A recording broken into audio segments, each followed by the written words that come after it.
Hey guys, just doing a quick video on heroic spine of Deathwing today from the tank POV. So first off, you're gonna want a slash cancel or a parachute macro at the beginning of the fight. My macro wasn't set up correctly there. That's why my parachute did not cancel. But just add that to like heart strike, and you can cancel that really easy. At the beginning here, we're just killing these corruptions. We want to kill 3 of them, and then an amalgamation is going to spawn out of each one. You are going to want to make a slash target hideous amalgamation macro for this fight to make it really easy to pick these up, especially later when there's tons of mobs and you're actually nameplate capped. And then as soon as you do the roll, so you kill all 3 of these corruptions, spawns all 3 amalgs, then you're going to all hide in the little wound here that grips you. You're gonna just make sure you have thread on all these amalgs. Some of the DPS will be hitting it for like combo points and stuff. And sit in the wound until the roll happens. A Foji will turn green when you're inside and need to stay inside, and then it'll turn red, the circle, when you're good to leave it.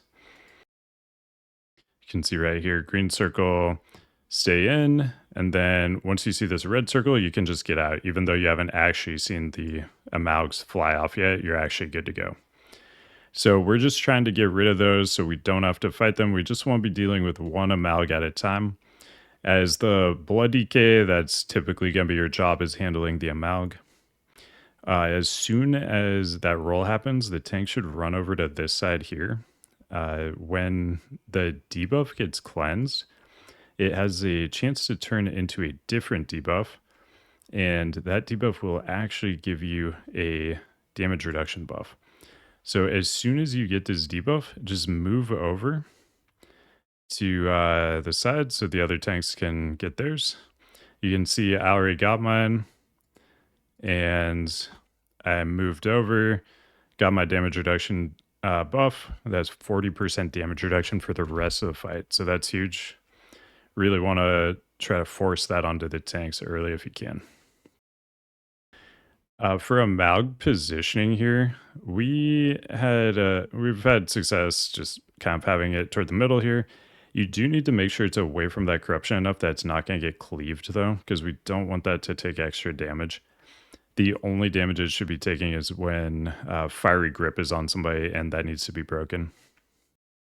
So tank the amalg over here, and I went really quick to grab one of the residues on the ground, and then I moved it back fast. I calmed also that I was doing that, so people wouldn't cleave during that time. And then the bloods are just being tanked a little bit off to the side here. You should know, though, that the residues they drop will slowly travel to the wounds, and you'll lose those residues if they reach. So keep an eye on that. You'll want to pick those up before they reach. Alternatively, you can take the amalg like more toward the raid and have the oozes being killed more where I add the amalg. That can be helpful just to give you a little more space to play around with. We've done a lot of reps this way though, and we kind of just have it down at this point, so we haven't really changed it. But if you're just starting prog on this, it might be a little bit better to have the amalg like a little bit more toward the raid there until you're ready to pick up your residues. So once you have 9 residues down, or 2 debuffs on the mob plus 7 residues, for example, whatever, total of 9 available to you, you're going to first want to make sure the amalg is low. It should be so low that it can be pretty much instantly killed once you reach 9 stacks here. So once we get it low enough, we're dragging into the residues to get our 9 stacks. That's going to give him this superheated buff. Makes him do a lot of AoE damage, and once he reaches 0%, he's going to do Nuclear Blast. Just get away from that. That'll one-shot you if you're too close. And then here, you want to make sure it's really close to the armor. when it blows up. If it's even like 5 yards over here, we had issues on PTR where it didn't even open. So do make sure it's like right against the wall there. And then as soon as that goes off, the tendons will come out. You should have a macro to target the tendon. Just slash tar burning tendons. You can add like use gloves, use trinket if you're using like rotting skull. I think I had like a typo in my macro or something for this one, and like I didn't notice it, so my rotting skull did not get used. You really want to make sure that gets used there. That's a lot of extra damage to have there. And also like berserking, make sure you're saving berserking if you're a troll. Like for that, don't use a dancing rune weapon macro that has berserking in it. Dancing rune weapon also will only auto attack the burning tendons, so we want to just use it on the Amags here because the Amag damage is going to be pretty important here actually, to kill it at the right times so you don't have to wait, because you're going to be waiting on the fiery grip. Typically you want to hit your 9 stacks about 5 seconds, 5 to 10 seconds remaining on the fiery grip timer. Closer to 5 is better though. So here, like, this is just gonna be like you're just repeating kind of the same things over and over again on this fight. It's a tough fight, but once you get this dance down, it's actually very easy to re-kill. So that is the one nice part about it.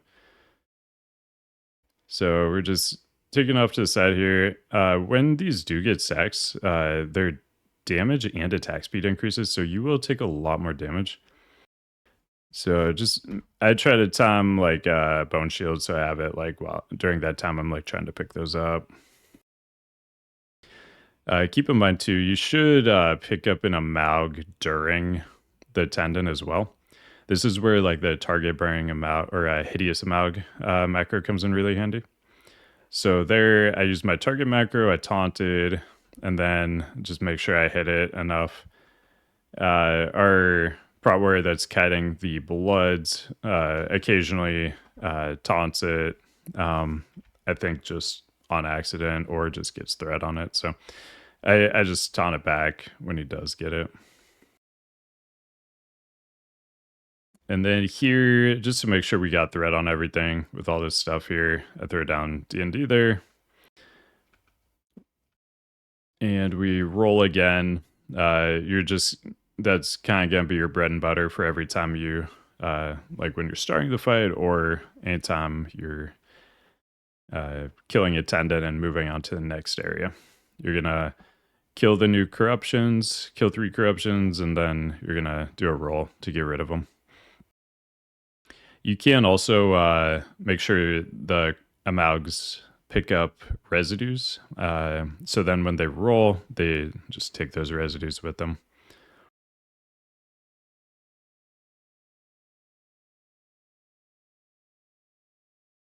And these ones are going to come a lot quicker, which is nice because at this point you have way more blood spawning out of these sides.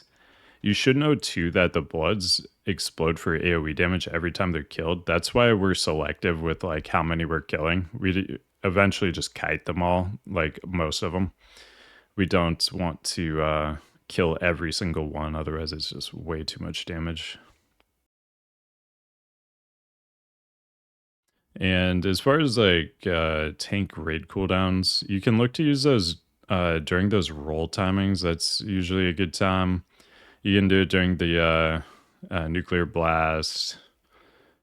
It's nice during the nuclear blast because, like I said, you're taking a lot more damage as a tank too. So being able to have that CD for yourself there too is nice. So tendon opens up, making sure we actually got the rotting skull popped, which is great. And get on the tendon ASAP. And we're watching that corruption because an Amaug's going to spawn out of that we're going to want to pick up.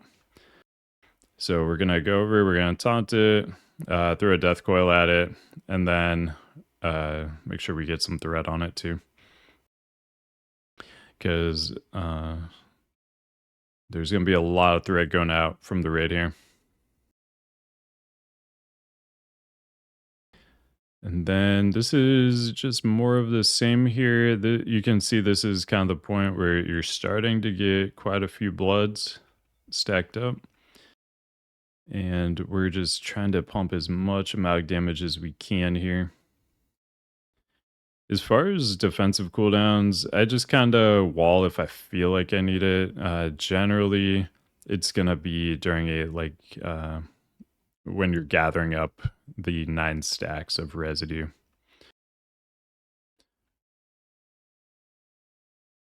So we'll just skip ahead a little bit here so you can see the next one. So you can take the PS potentially too during one of those 9 stack portions.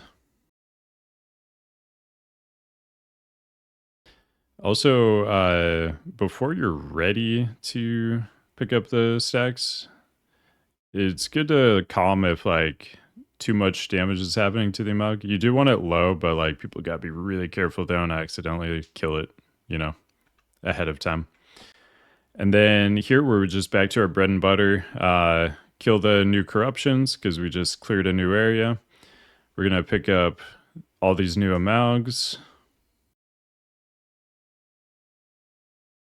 Drop a little D&D, make sure nothing's hitting anybody else here because the raid is taking a lot of damage here. Really want to make sure all that damage is on tanks, all the add damage.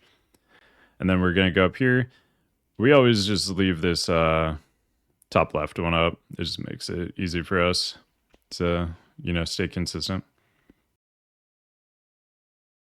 And then this is the part where it's going to start to get really chaotic. There's going to be so many bloods floating around that you're actually going to get capped on nameplates.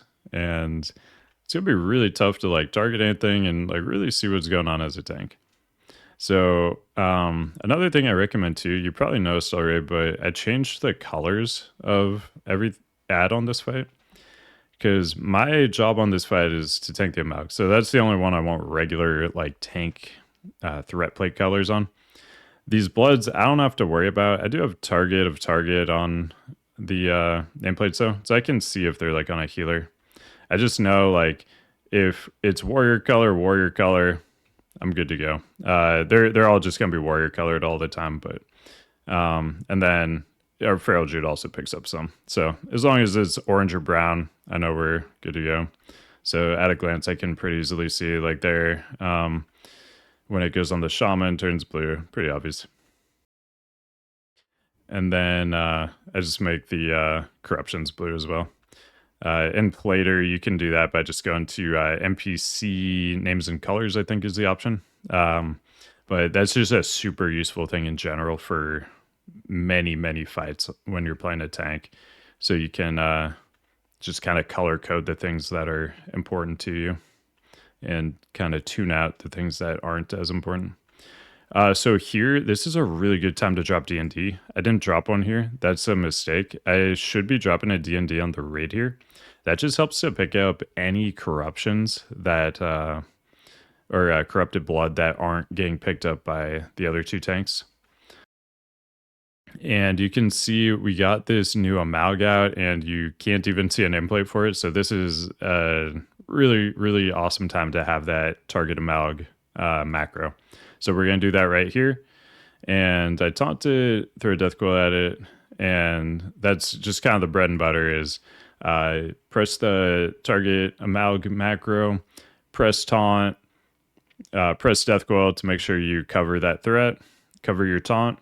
And then when it gets close, you can kind of position to make sure it's getting hit by like heart strikes. But at this point, there's so many bloods, you probably need to also throw a DS into it just to solidify your threat on it. But again, definitely recommend on this was our very first kill. I wasn't dropping the D&D on the raid here, but really recommend that. That's something I've been doing in our other kills. And then here, I drop one here because this is a point where there's just so many bloods coming out. The other tanks have some trouble picking them up. So we're like really trying to watch the raid, get as any like taunts, grips that we can to get them off of healers. And the D&D really helps for just kind of passively getting those onto you.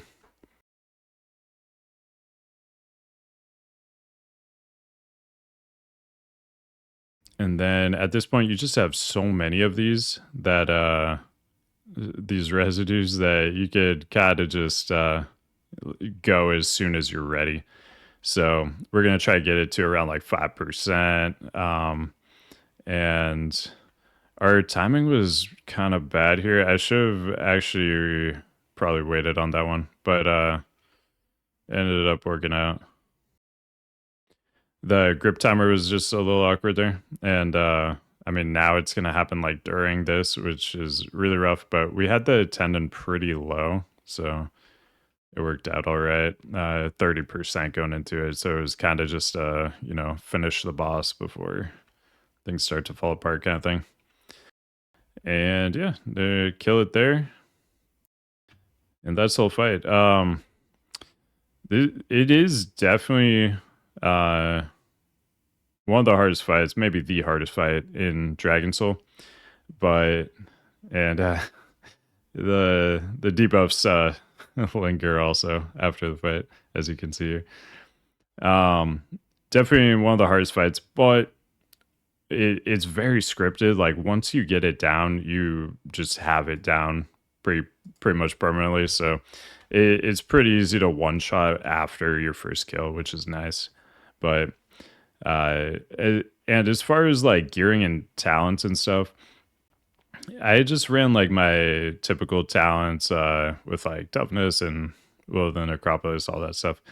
And then I just ran like double DPS trinkets. I found that to be a good route. The Rotting Skull is great. Gives you like a huge attack power pop for the tendon. It lines up perfectly, so it's always up for tendon. And you can reforge like the crit to haste on it too.